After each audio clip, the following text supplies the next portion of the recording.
ঈদের জন্য একটু স্পেশাল আর রাজকীয় ডেজার্ট বানাতে চান? তাহলে আজকের এই রেসিপিটি আপনাদের জন্য। বাড়তি কোনো ক্রিম তৈরি করার ঝামেলা নেই।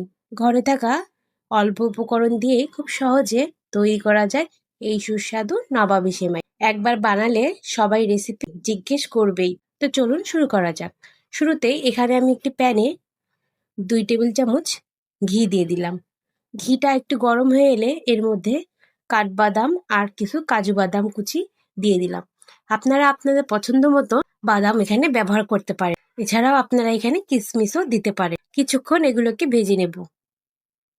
ভেজে নেওয়া হয়ে গেলে এগুলোকে এখন একটি বাটিতে উঠিয়ে নিচ্ছি।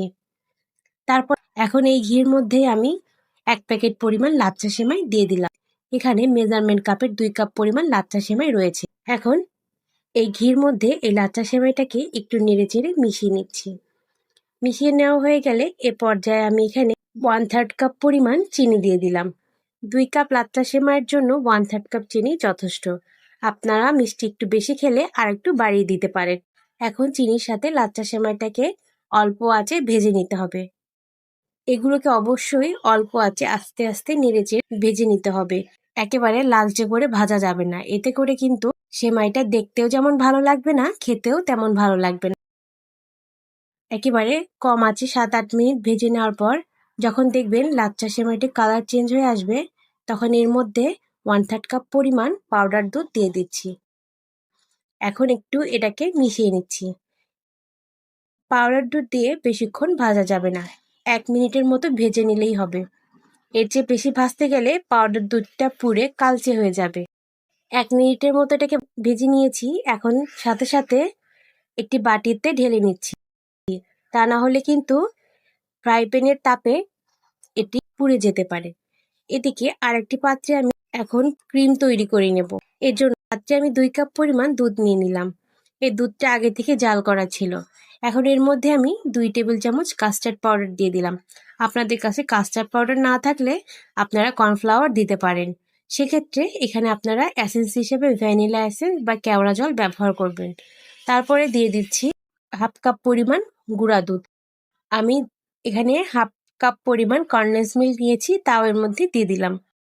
এখন সব কিছুকে একত্রে ভালো করে মিশিয়ে নিচ্ছি। এখনো কিন্তু আমি চুলাটা জ্বালাইনি।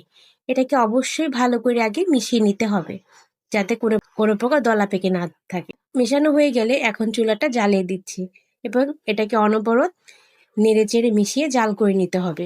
অবশ্যই অনবরত নাড়তে হবে, তা না হলে কিন্তু লাম্পস পড়ে যেতে পারে। যখন দেখবেন অনেকটাই ঘন হয়ে আসবে, আর এই অবস্থায় 4-5 মিনিট জাল করে নেব। 4-5 মিনিট পর এখন চুলাটাকে বন্ধ করে নিচ্ছি। নবাবী সেমাই ক্রিমটা একেবারে প্রস্তুত। এখন আগে থেকে ভেজে রাখা সেমাইটা একটি পাত্রে আমি দিয়ে দিচ্ছি। এখানে আমি অর্ধেকটা প্রথমে দিয়ে দিচ্ছি, আর এটাকে একটু চেপে চেপে সমানভাবে বিছিয়ে দিচ্ছি। আর এখন সেই তৈরি করে রাখা ক্রিমটা এর উপর দিয়ে দিচ্ছি। আর এটা কিন্তু গরম গরমই দিতে হবে, তাহলে কিন্তু এই গরমে নিচের সেমাইটি সেদ্ধ হয়ে যাবে।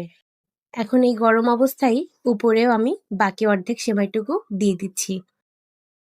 এখন এটাকেও হাত দিয়ে চেপে চেপে সমান করে দিচ্ছি।